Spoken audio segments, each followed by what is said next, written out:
예, 우리 같이 말씀 보겠습니다. 느헤미야 7장 1절부터 7절 말씀입니다. 느헤미야서 7장 1절부터 7절.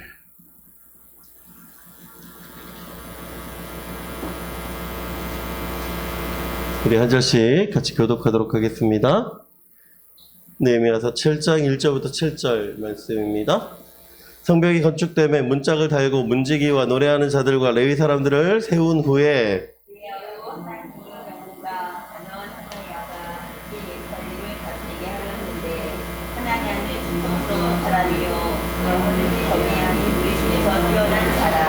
내가 그들에게 이르기를 해가 높이 뜨기 전에는 예루살렘 성문을 열지 말고 아직 파수할 때 곧 문을 닫고 빗장을 지르며 또 예루살렘 주민이 각각 자기가 지키는 곳에서 파수하되 자기 집 맞은편을 지키게 하라 하였노니 그 성문을 방대하고 도심이 적으며 나오고 미쳐 건축하지 못하였습니다.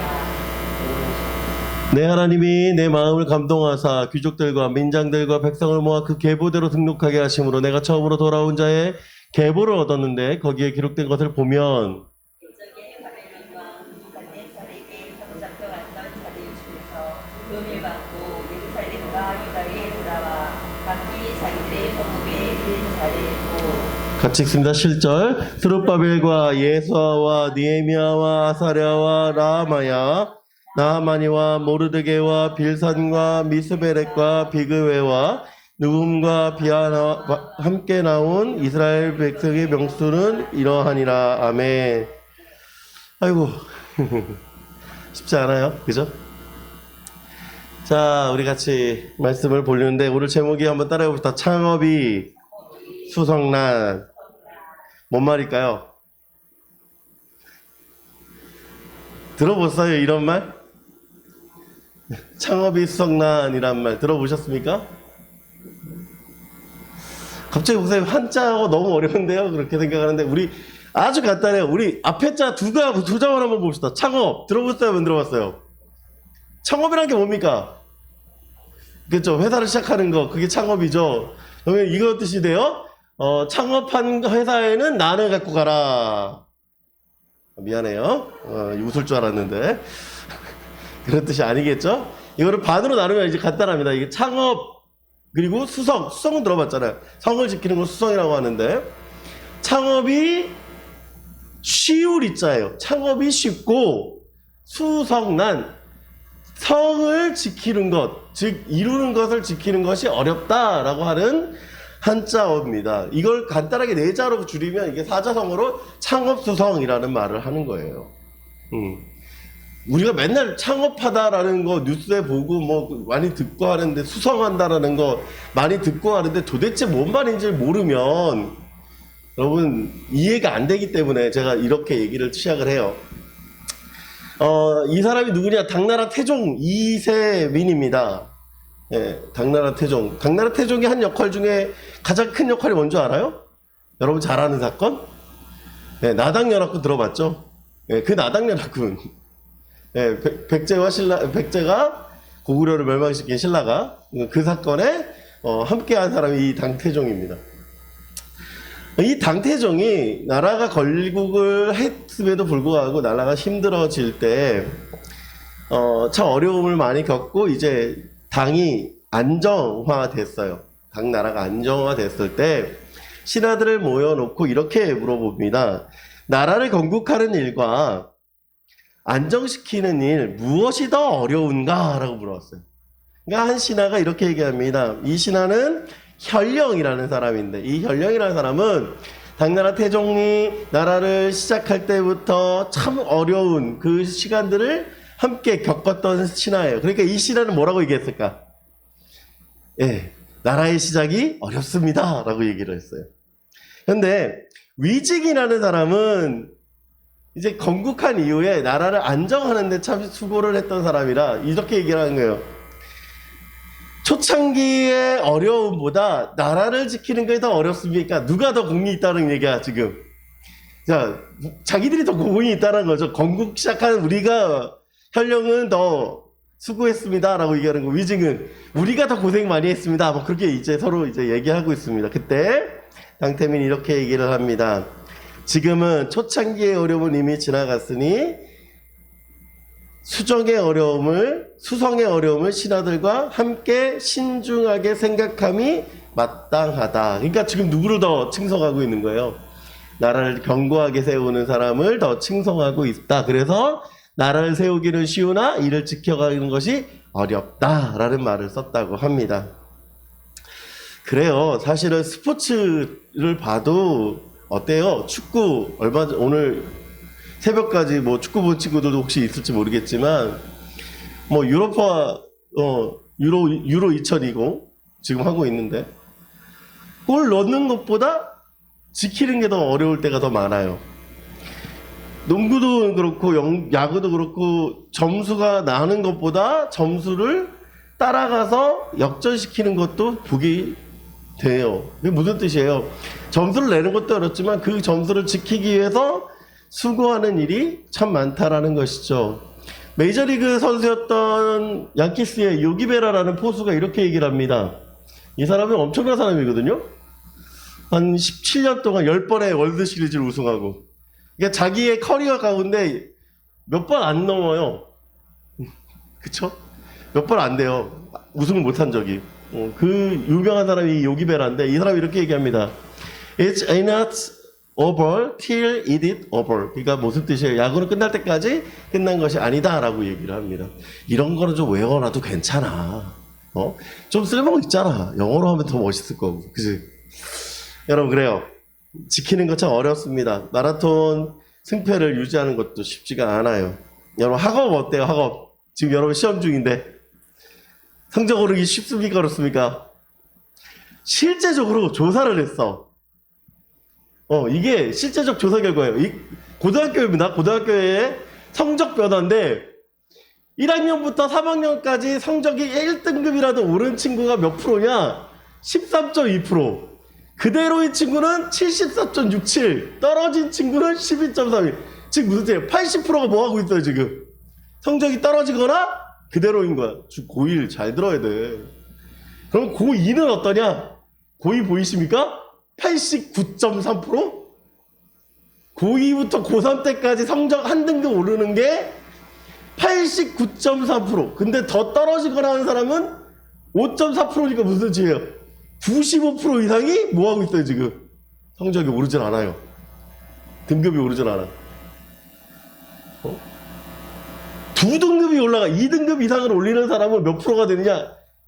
정말 힘들게 1.81. 1.81. 여러분 학교에 몇 명 있어요? 반에? 30명 있죠? 20명 있죠? 없는 거야. 그러니까 이해가 돼요? 20명 있으면 그 반엔 없는 거야. 무슨 뜻이에요? 여러분 전체 학년이 100명이라고 치면 그 100명 중에 한 명 있으면 다행, 없을 수도 있다는 거예요. 이게 고등학교 실정입니다. 중요한 건 뭐예요? 이게 고등학교 1학년 때부터 3학년까지의 변화. 고등학교 2학년은 어떻게 떨어져요? 0.34%. 여러분이 성적이 오르고 있다면 여러분은 전국에서 0.34%에 들어가고 있는 거예요. 0.34%. 놀랍지 않습니까? 1000명 중에 3명 있을까 말까한 그런 인물이 될 수 있습니다. 여러분 될 수 있어요. 그러니까 제가 왜 이런 얘기를 하냐요. 성적 오르는 거 쉽지 않아요. 성적 지키는 것도 쉽지가 않습니다. 무슨 뜻이에요? 신앙생활도 마찬가지예요. 신앙생활. 여러분 신앙생활도요. 유지하는 것만큼 어렵습니다. 여러분 코로나가 우리 신학을 얼마나 바꿨는지를 지표로 보면 너무나 쉽게 알 수 있어요. 코로나 이후 신앙생활이 과거보다 소홀했다가 52.3%예요. 52.3%. 그러니까 2명 중에 1명은 신앙생활이 낙심하고 축소되고 낮아졌다라고 얘기를 합니다. 교육의 경우 어떠냐? 부모님들의 교육의 시각이 어떻게 바뀌냐? 인성은 높아졌어요. 그런데 신앙은 반도 안 돼요. 반밖에 되질 않아요. 소홀해져 가고 있다는 거예요. 소홀해져 가고. 신앙 교육에 대해서, 신앙에 대해서 소홀해지고 있다는 거예요. 여러분 잘 봐요. 앞에 저 지금 농담하는 거 아니고 여러분의 10년 후를 제가 보여드립니다. 이게 10년 후의 청년들의 신앙생활의 척도예요. 얼마인 줄 아세요? 내가 교회를 잘 나갈 것 같다. 53%. 53%. 10년 뒤에 내가 신앙생활을 계속 잘할 것 같다가 53%. 그런데 내가 신앙생활을 하는데 신앙을 유지하지 않고 신앙생활을 하지 않을 것 같다가 몇 퍼센트? 40%. 2명 중에 1명은 10년 뒤에 교회에 나가지 않는다. 더 중요한 건 가난한 청년들의 경우, 즉 교회를 안 나가나 내가 여전히 신앙생활을 하고 있습니다라고 하는 사람들의 경우에 몇 프로인지 보세요. 80%. 80%. 무슨 뜻이에요? 80%라는 건 대부분 교회를 떠날 것이다 라는 얘기예요. 가난한 청년이라는 게 뭐냐면 나는 신앙생활, 교회생활, 크리스찬입니다 라고 하는데 교회를 잘 안 나가는 사람들의 경우, 교회를 잘 나가는 사람들도 60%밖에 되지 않아요. 그러니까 2명 중에 1명은 교회를 안 나갈 확률이 더 높아요. 그런데 내가 교회를 안 다니는데 나는 크리스찬입니다라고 하는 사람들의 경우에는 그냥 안 나간다가 10명 중에 9명이라는 거예요. 10명 중에 9명. 여기 있는 친구들은 제발 부탁인데 10년 뒤에 여러분 신앙생활 했으면 좋겠어요. 정말 10년 뒤에 여러분들이 교회생활 잘 했으면 좋겠어요. 그런데 그게 미안한 얘기지만 부모님 때문에 교회에 오고 있고 친구 때문에 교회에 오고 있고 내가 교회에 오고 있는 이유가 하나님 때문이 아니라 사람 때문이라면 거의 90%는 교회를 나오지 않을 겁니까? 너무나도 많이 있습니다. 여러분 심각하게 생각하지 않을 수도 있어요. 목사님 설마 저희가 그러겠어요? 아니요. 설마가 아니라 목사님이 지금 제가 뒤돌아서 목사님이랑 같이 신앙생활을 했던 청년들, 아니 목사님이랑 같이 신앙생활을 했던 주일학교 친구들 생각을 해보면 참 가슴 아프게도 교회가 흩어지고 교회가 나눠지고 교회가 지금은 없어졌지만 그 없어진 교회에 신앙생활을 잘했던 그 친구들이 지금 20년 뒤에 지나서 돌이켜보니까 목사님 친구들 중에 10명도 채 안 남았더라고요. 20명 가까이 됐던 친구들이 10명도 채 안 남고 신앙생활을 하지 않더라. 얼마나 목사님이 그 얘기를 들을 때 가슴이 아픈지 몰라요. 교회가 나뉘어지고 교회가 흩어지고 교회가 없어져서 그렇다고 할 수도 있겠지만 그럼에도 불구하고 그 부모님들은 신앙생활을 하고 있기 때문에 어머니를 통해서 제가 듣거든요. 친구들의 이야기를. 그런데 그 친구들 중에 많은 대다수의 친구들이 신앙생활을 하지 않는다는 얘기를 들었을 때 참 마음이 아픕니다. 목사님 중고등부 때 60명 가까이 됐어요. 중등부만, 고등부만. 그 중에 목사님들이 저랑 같이 목사 안수를 받고 신앙생활, 목회를 하고 있는 친구들이 10명이에요. 되게 많죠.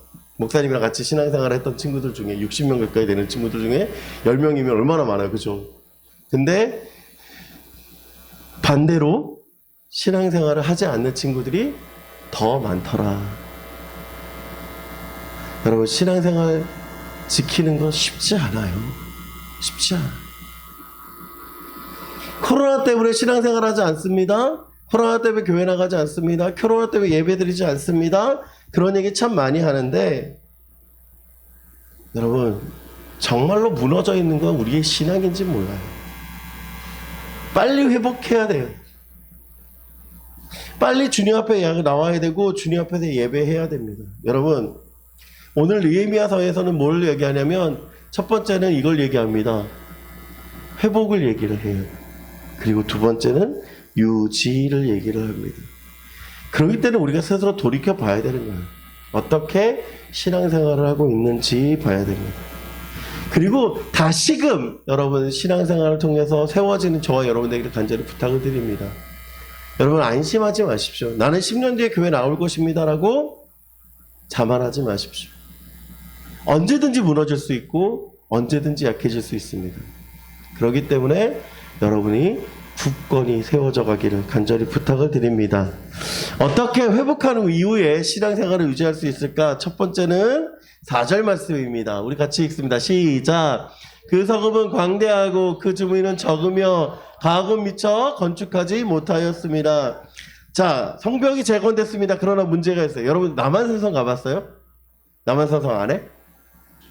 자, 남한산성이 있고 그 안에 마을에 사람들이 없다면 그곳은 어떻게 될까요? 한번 생각해 봅시다. 전쟁이 생겼어. 전쟁이 발생을 했어. 남한산성을 지키기 위해 사람들이 막 올라가요. 그런데 인구가 많이 없으면 어떻게 될까? 그치, 빈 곳이 생기겠지. 지금 예루살렘 문제는 여기 있는 거예요. 뭐에 문제 있느냐? 성벽은 완성이 됐어요. 그런데 여전히 사람들이 없으니까 어떻게 되고 있어요? 성벽을 지키는 인원이 모자르더라.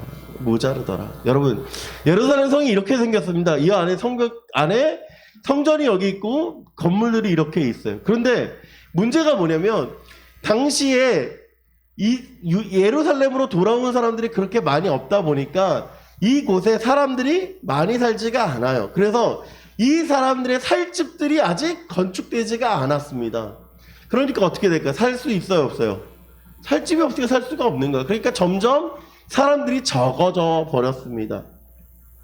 그래서 이 벽을 다 지키기에는 문제가 발생을 하는 거예요. 왜? 성을 짓고 난 뒤에 성을 지키지 못하면 뭐가 돼? 의미가 없는 거예요. 그죠? 의미가 없어요. 그래서 느헤미야는 한 가지 방책을 했는데 그게 3절이에요. 어떻게 얘기합니까? 이르기를 해가 높이 뜨기 전에는 예루살렘 성문을 열지 말고, 이게 첫 번째예요. 이게 첫 번째. 해가 높이 뜨기 전에는 성문을 열지 말래요. 그게 무슨 뜻이냐면 여러분 어두울 때 사람들이 막 다녀요. 그러면 사람들 얼굴 알아봅니까? 못 알아봅니까? 못 알아보죠. 그러니까 우리 예루살렘은 작으니까, 지금 봐요. 예루살렘 사람들이 작으니까 그 성에 사는 사람들은 알아요, 몰라요? 잘 알겠죠. 그러니까 무슨 얘기예요? 우리 교회 예를 들어 봅시다. 우리 교회가 우리 교회 출석하는 성도님들 얼굴을 알아요, 몰라요? 거의 대부분 서로들 잘 알아요, 그죠? 근데 그래서 신천지가 들어왔을 때 우리는 그 사람이 신천지라는 거 알까 모를까? 알 수 있어요, 그죠? 그런데 어두워. 너무 교회가 커가지고 몰라. 근데 들어와요. 그러면은 저 사람이 우리 교회 교인인지 아니면 신천지인지 알아요, 몰라요? 몰라요. 지금 보세요. 예루살렘에 해가 뜨기 전에는 무슨 일이 벌어지느냐? 누가 첩자가 들어오든 아니면 이 성을 무너뜨리는 자객이 들어오든 그런 사람들이 들어왔을 때 지킬 수 있습니까? 없습니까? 없어요. 그러니까 어떻게 해요? 해가 뜨고 난 뒤에, 즉 무슨 일? 날이 밝거든. 날이 밝거든. 근데 높이 뜨래요. 근데 날이 어스름하게 뜰 때 말고 높이 떠서 사람들이 시야에 다 들어올 때 뭐 하라고요? 성문을 열고, 그 다음에 두 번째 뭐예요? 아직 파수할 때, 지키고 있을 때, 사람들이 지키고 있어서 사람들이 공격하지 못하게 할 때 뭐 하라고요? 문을 닫고, 문을 닫는 거예요. 그러니까 해가 떠 있을 때 문 열고, 사람들이 지키고 있을 때 문 닫고. 그러니까 뭐예요? 자, 우리들은 알아요. 이제, 그죠? 들어와 있는 사람들 알아요. 그리고 두 번째 뭐예요? 예루살렘 주민이 각각 자기 지키는 곳에서 파수하는데 어디를 지키냐? 자기 집의 맞은편에서 지켜라 라고 얘기를 하고 있는 거예요.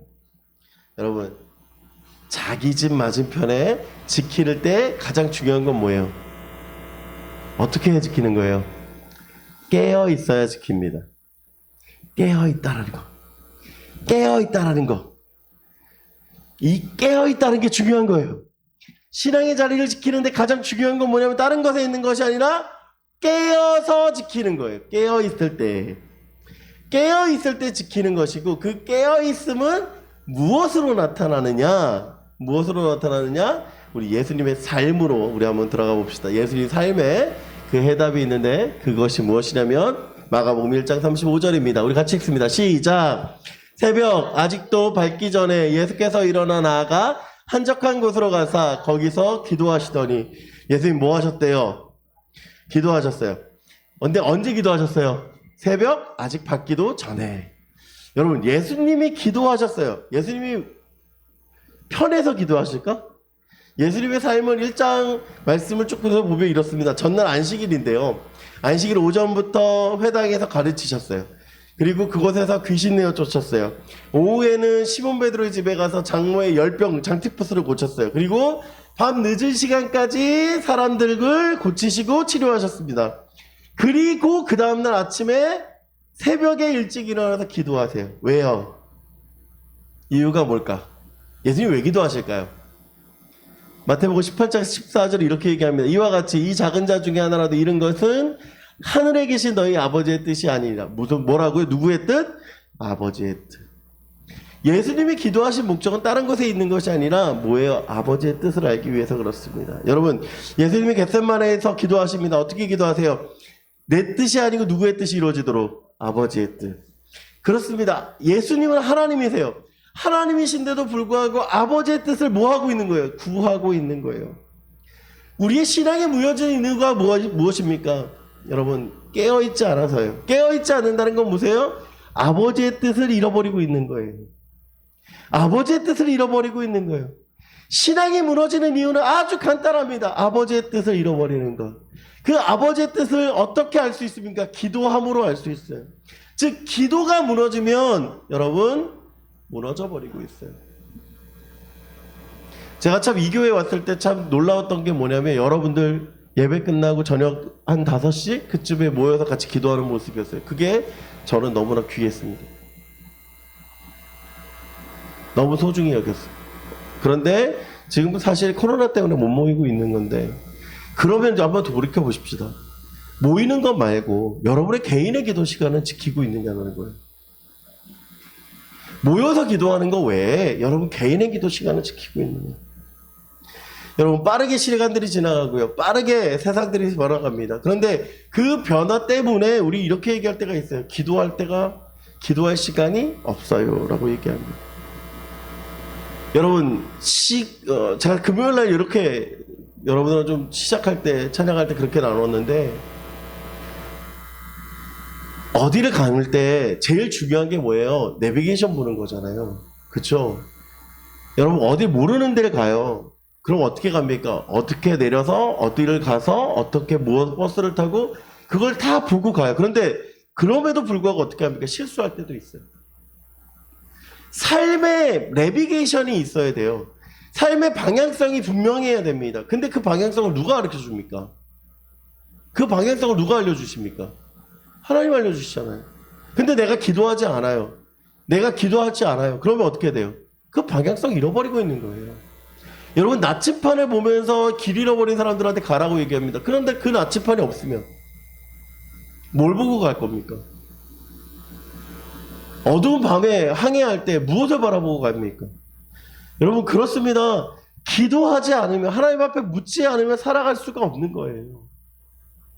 여러분 노예방 하면 여러분 누구 딱 떠오릅니까? 누구 딱 떠올라요? 에브라임 링컨 생각 안 납니까? 아마 에브라임 링컨이 가장 먼저 생각이 날 텐데 사실은 에브라임 링컨에 영향을 준 사람이 있었습니다. 그 사람이 누구냐면 영국의 윌리엄 웰드포드라는 분이에요. 노예제도 폐지는 전능하신 하나님 내 앞에 두신 커다란 목표이다 라고 얘기했던 이분이 이렇게 얘기를 합니다.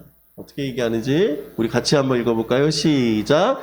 개인적인 경건의 시간이나 말씀 묵상을 위해서 나는 지금까지 습관적으로 너무 적은 시간을 할애해왔다. 내 영혼이 그토록 메마르고 냉담하고 완고해지는 것도 이상한 일이 아니다. 기도하지 않고 묵상하지 않으며 개인적인 시간, 하나님과 교제하는 시간이 없으면 뭐가 된다고요? 내 영혼은 메마르고 냉담하며 완고해지는 것. 그것이 우리의 삶이라고 얘기해요. 또한 이분이 이렇게 얘기를 합니다. 같이 읽습니다. 시작. 모든 선한 사람들이 경험을 통해 개인의 경건의 시간을 충분히 갖지 않으면 영혼이 빈곤해진다는 사실을 분명히 증거해 줄 것이다. 여러분 뭐라고 얘기해요? 영혼이 빈곤해져요. 영혼이 빈곤해져요. 하나님과의 교제하는 시간이 없으면 영혼이 빈곤해져요. 여러분, 우리의 신앙이 무너지는 이유가 무엇입니까? 우리 수련회 갔다 와서 왜 신앙이 무너집니까? 아주 간단해요. 은혜를 받고 돌아왔는데 그 은혜를 유지하지 못하는 거예요. 은혜 받고 왔는데도 불구하고 경건의 시간이 없기 때문에 그렇습니다. 모였을 때만 예배드리는 것이 아니라 내가 개인적인 경건의 시간으로 깨어있지 않으면 아무 의미가 없는 거예요, 여러분. 제가 참 좋아하는 말입니다. 10분만 십자가의 죽음을 묵상하십시오라고 얘기하는 옥하는 목사님의 설교는요, 우리에게 힘이 필요하다고 얘기해요. 힘, 세상 살아가는 힘. 10분만 그리스도를 생각하면 이 세상을 살아갈 힘이 생기는데 그 10분의 시간을 우리는 투자하고 있느냐라는 거예요. 그 투자하고 있는 거예요. 바빠요. 공부하는데도 바쁘고 할 일도 너무나 많고 너무나 분주해요. 그런데 10분의 시간이라는 거예요. 10분. 가만히 앉아서라도 괜찮습니다. 아니면 자꾸 일어나서 괜찮아요. 쉬는 시간 10분에도 괜찮아요. 여러분, 그 10분만 그리스도를 묵상하십시오. 그러면 그때 우리는 승리할 줄 믿습니다. 우리는 이겨낼 힘이 거기 안에서 있음을 우리는 고백하기를 간절히 부탁을 드립니다. 자, 두 번째예요. 어떻게 우리가 승리할 수 있을까요? 2절 말씀인데요. 내가 하나님과 영문의 총관원 하나냐가 함께 예루살렘을 다스리게 하였는데, 하나님은 어떤 사람이냐면 충성스러운 사람이요, 하나님을 경외함이 무리 중에서 뛰어난 자라. 충성이라는 단어를 제가 사전 찾아보니까 이렇게 얘기합니다. 참 마음에서 우러나는 정성, 특히 나라와 임금에게 몸과 마음을 다하여 헌신하는 것, 이게 충성이래요. 헌신하는 것. 근데 성경적 충성은 뭐냐? 바로 다음에 따라오는 거예요. 하나님을 경외하는 것. 예, 이게 충성입니다. 여러분, 경건 생활하는 이유가요, 무엇입니까? 깨어 지키는 이유는 무너진 것을 재건하고 다시금 무너지지 않는 것에서 출발해요. 근데 이 충성은 모든 사람이 하느냐? 아니에요. 모든 사람이 하는 게 아니에요. 여러분, 왜 그러냐면, 여러분, 우리가 보고 있는 성경 5절부터 73절의 말씀을 쭉 읽으면 이 예루살렘에 돌아온 사람들의 이름이 쭉 기록이 되어져 있고 그 사람들의 숫자가 기록이 되어져 있어요. 그리고 맨 마지막 66절에 보면 이렇게 얘기를 합니다. 온 회중의 합계는 42,360명이요 라고 얘기해요. 42,360명이다 라고 얘기를 해요. 자, 이 성경과 동일하게 기록된 성경이 있는데 그 성경이 뭐냐면 에스라서예요. 에스라서 64절에도 똑같이 온 회중이 합계가 42,360명이다 라고 얘기를 합니다. 그런데 여러분, 중요한 게 뭐냐면요, 느헤미야서도 그렇고 에스라 2장 3절부터 65절 말씀을 쭉 세어보면 숫자가 달라요. 그게 관심 없이 보면 몰라요. 그 옆에 보시면은 뭐 누구는 몇 명이요, 누구는 몇 명이요 그렇게 써 있잖아요. 그 숫자를 다 더하면 42,360명이 안 나와요. 어떻게 나오느냐? 느헤미야서에는 34,451명이 나오고요. 예스라서에서는 29,677명이 나옵니다. 이해가 돼요? 여러분, 재밌지 않아요? 온 회중의 숫자는 몇 명이다? 온 회중의 숫자는 몇 명이다? 42,360명이에요. 그런데 느헤미야서에서 누구는 몇 명, 누구는 몇 명, 누구는 몇 명 하고 쭉 더한 숫자는 몇 명이다? 3451명이에요. 자, 에스라서에 기록되어져 있는 숫자를 다 더하니까 몇 명이다? 29,677명이에요. 이게 왜 차이가 나는지 설명해 드릴게요. 맞아요. 예루살렘에 돌아온 숫자는 42,360명이 맞습니다. 이건 틀리지 않아요. 그런데 에스라서에 기록되어져 있는 29,677명은 왜 그러냐? 성벽을 재건할 때 함께 한 숫자입니다. 이해가 되시나요? 성벽을 시작할 때, 재건할 때 함께 수고한 사람의 숫자예요. 그러면 느헤미야서에서 3만 명은 누구냐? 끝까지 도와주고 함께한 사람의 숫자예요. 무슨 얘기인지 아시겠어요? 시작할 때는 머뭇거렸으나 끝에는 함께 동참한 사람의 숫자예요. 그러니까 다른 거예요. 이해가 되시죠? 이게 무슨 뜻인 줄 아십니까? 4만 명이라는 사람이 돌아왔으나 10,000명 가까이는 뭐 하고 있는 거예요? 그 성벽 재건에 동참하고 있지 않는 거예요. 10,000명 가까이는 자신의 삶의 중심을 두고 있지 하나님의 역사에는 관심이 없는 겁니다. 하나님의 역사에 관심이 없는 거예요. 3만 명 가까이 되는 사람들은 수고하고 그 일에 함께하고 있지만 10,000명 가까이에 있는 사람들은 아무리 사람들이 일하고 사람들이 무엇을 하든지에 대해서 관심 없어요. 뭐만 관심 있어요? 자기에게만 관심이 있는 거예요. 자기에게만 관심이 있는 거예요. 자기에게만 살아가는 거예요. 자기 일에만 중심을 두고 있는 거예요. 그런 사람에게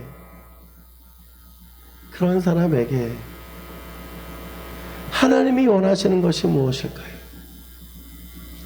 이런 사람은요, 하나님을 잃어버린 사람들입니다. 여러분, 혹시 미안한 얘기지만 그래요.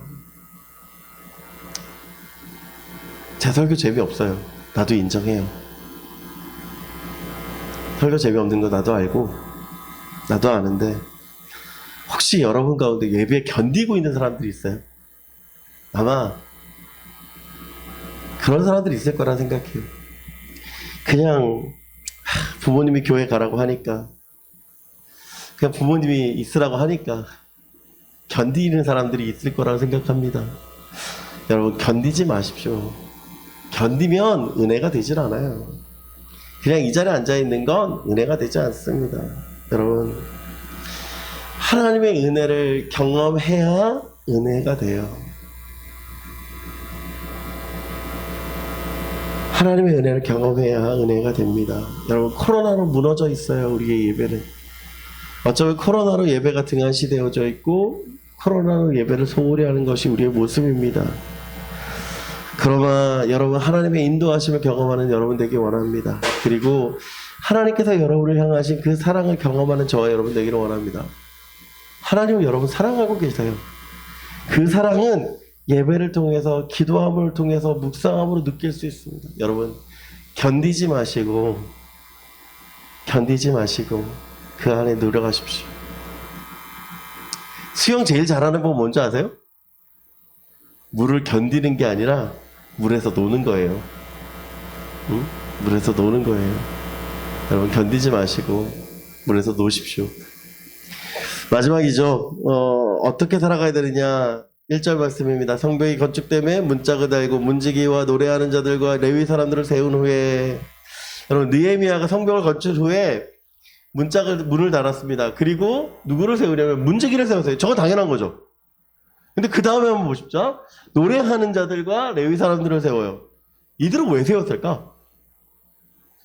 노래하는 사람들은 왜 필요하고 레위인들은 왜 필요할까? 간단해요. 예배 때문에 그렇습니다. 예배 때문에 그 사람들을 세워서 있는 거예요. 왜 예배를 위해서 준비를 할까요? 왜 그들을 예배로 세워지고 있을까요? 그것은 예배가 없으면 신앙은 물론 삶의 터전도 잃어버립니다. 여러분, 이게 가장 중요해요. 우리 예배를 잃어버리면 삶의 터전도 잃어버려요. 예배랑 우리의 삶이 아무 상관없다고 생각하는 친구들이 있을 수도 있어요. 그런데 여러분, 예배를 잃으면 삶의 터전을 잃어버립니다. 우리가 왜 지금 이 시간 예배를 드리고 있잖아요. 그런데 왜 예배를 잃어버린다고 얘기할까요? 제 얘기를 해서 죄송한데, 제가 목사잖아요. 목사인데 예배 드리고 있는 내 모습 보잖아요. 그러면 집중을 못할 때가 더 많아요. 찬양 인도하고 설교 이렇게 하고 있는데 왜 소홀해지냐? 성경 읽는 시간이 왜 줄으냐? 간단해요. 설교 준비하니까 성경 잘 안 읽어요. 찬양 인도하니까 찬양 잘 안 들어요. 여러분, 제가 차량 이동하고 막 그럴 때 뭐 좀 장거리 뭐 1시간 정도의 장거리를 가면 저는 무조건 하는 게 있어요. 뭐 하냐면 마커스나 어노이팅이나 뭐 윈드 워십이라든가 그 워십 앨범들 꾸준히 들어요. 그냥 그날 그 주간에 있었던 예배를 거의 몰아서 들어요. 왜 그럴까? 이유는 딱 한 가지예요. 그 시간만이라도 내가 하나님 앞에 예배할 수 있어야 돼요. 우리 애들 별로 좋아하지 않거든요. 와, 아빠 왜 이런 걸 들어? 그러거든요. 그래도 들어요. 왜? 내가 분주하니까. 예배 시간에는 분주해요. 누가 왔고 누가 안 왔고 내가 어떻게 설교하고 있고 내가 어떻게 찬양하고 있고 계속 방송 어떻게 나가고 있고 관심 두고 있으니까 예배 집중 못해요. 그런데 내가 온전히 운전할 때는 운전하고 있지만 그 안에서 내가 그 찬양 들으면서 내 고백, 신앙 고백을 하고 있고 내가 그 설교를 들으면서 다시 한번 내가 점검하고 있고 다시 한번 하나님 앞에 살아가려고 노력하고 있어요. 요즘 마커스 예배를 들으면서 제가 설교한 요셉 이야기 또 듣고 있거든요. 지금 요셉 얘기하고 계시는데 그 말씀 들으면서 저 자신 고백할 거 아니에요. 나는 어떻게 설교했지? 나는 어떻게 하나님 앞에 살아가고 있지? 다시금 요셉 얘기를 들으면서 다시금 하나님 앞에 초점 맞추려고 노력하거든요. 여러분, 분주하면 예배 못 드립니다. 피곤하면 예배 못 드려요. 예배가 없으면 은혜가 없어요. 예배가 없으면 회복이 없습니다. 바울이 어떻게 얘기합니까? 바울이 이렇게 얘기하거든요. 그러므로 형제들아 내가 하나님의 모든 자비하심으로 너희를 권하노니 너희 몸을 하나님이 기뻐하실 거룩한 산제물로 드려 이것이 너희가 드릴 영적 예배니라. 우리가 제물 되지 않으면 우리가 죽지 않으면 우리가 하나님 앞에 드려지지 않으면 우리의 예배는 헛것입니다. 예수님 뭐라고 얘기하십니까? 아버지께 참되게 예배하는 자들은 영과 진리를 예배할 때가 오나니 곧 이때라. 곧 이때예요. 지금 하나님 앞에 예배할 때예요. 그러면 어떻게 예배해야 됩니까? 아버지께서 찾으시는 자들은 이렇게 예배하는 자를 찾으시는데 어떻게? 하나님은 영이시니 예배하는 자가 영과 진리로 예배할지니라. 이 자리에 그냥 앉아있어서 예배드리는 것이 아니라 내가 하나님께 영과 진리로 예배드릴 수 있어야 한다는 것입니다. 여러분, 예배 회복하십시오. 예배로 회복하십시오. 예배 회복하여 여러분 사십시오. 살아야 돼요. 여러분, 삶이 필요해요. 우리에게 삶이 필요해요. 숨 쉰다고 사는 게 아니에요. 걸어다닌다고 움직이는 게 아니에요. 무엇입니까? 살아가야 되는 거예요. 살아가야 되는 거. 예배는요 삶입니다. 느헤미야가 예배를 통해서 회복하셨던 것처럼 느헤미야처럼 여러분 회복하시기를 간절히 소원하고 부탁드립니다. 여러분, 우리 오늘 매추감사주일입니다. 이 매추감사주일은 하나님 앞에 첫 열매로 드리는 절기이기도 하지만 이 맥추감사절이 가지고 있는 가장 큰 것은요 사실은 이거예요. 감사예요. 감사. 감사라는 게 뭐예요, 여러분? 감사절이면 여러분 제일 많이 나오는 얘기가 이 메이플라워 홀 겁니다. 이 메이플라워는요 1920년 9월 6일에 처음 이제 영국에서 종교적 박해를 피해서 102명의 사람들이 미국으로 출발을 합니다. 항해 중에 한 명이 사망하고 또 항해 중에 한 명이 태어났습니다. 그리고 11월 11일에 미국 버지니아 케이프에 있는 플리머스 항에 도착을 해요. 그리고 그곳에서 주일이었기 때문에 도착한 날이 그래서 주일이었기 때문에 예배를 드리고 하선을 합니다. 그리고 11월에 도착했으니까 여러분 어때요? 이제 거기서 살아가야 돼요. 11월에 도착했으니까 오두막을 짓고 교회를 짓고 사려고 합니다. 그 다음 연도 봄이 됐는데 몇 명이 살아남냐면 50명 정도밖에 살 수가 없었어요. 50명. 그러니까 50명이 그 자리에서 죽었어요. 그리고 씨를 뿌리고 이제 가을이 돼서 추수할 때가 돼서 그들은 첫 감사주일 예배를 드리면서 이렇게 고백을 했습니다. 우리는 대서양을 건너와 여러 친구들을 잃었습니다. 그러나 하나님은 우리에게 기대했던 것보다 더 많은 것을 주셨습니다. 하나님 은혜에 감사하며 하나님께 첫 열매를 드리나이다. 여기 고백하고 있는 가장 큰 게 뭡니까? 그러나예요. 그러나. 사람들이 많이 죽고 사람들이 어려움 가운데 있었고 사람들이 힘든 가운데 있었으나 그러나 하나님은 하셨다는 거예요. 그러나. 여러분 우리 인생도 어쩌면 그러나가 필요할 수 있습니다. 우리 인생에서도 어쩌면 그러나가 필요한 시대를 살아가고 있는지 몰라요. 그러나 우리는 살아가야 되고요. 그러나 하나님 앞에 영광 돌려야 됩니다. 여러분 코로나가 힘들게 하고요. 코로나가 어렵게 하고요. 코로나가 무너졌고요. 코로나로 인해서 지쳐가지만 여러분 그러나 하나님 앞에 감사하는 저와 여러분 되길 원합니다. 여러분 느헤미야처럼 승리하십시오. 기도하겠습니다.